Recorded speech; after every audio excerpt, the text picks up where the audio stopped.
আজকের এই পরিবর্তন যাত্রা যা আপনার নেতৃত্বে হচ্ছে, নিমতায় যে ছবি আমরা দেখতে পাচ্ছি, বার্তা কি?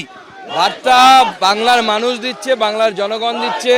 দুপারে দাঁড়িয়ে মানুষ যেভাবে অভিবাদন জানাচ্ছে, যেভাবে আমাদের নমস্কার নিচ্ছে, যেভাবে আমাদের অভিবাদন নিচ্ছে, আশীর্বাদ করছে, আমরা 100% আশাবাদী মানুষ এবার পরিবর্তন করবে এবং সেই পরিবর্তন প্রকৃত পরিবর্তন হবে, যে পরিবর্তন বাংলার মানুষের জীবনে পরিবর্তন আনবে।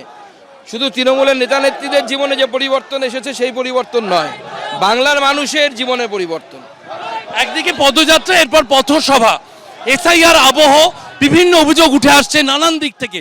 আপনারা সার্বিকভাবে পথসভায় মূল কি কি বিষয় আপনি সামনে রাখছেন?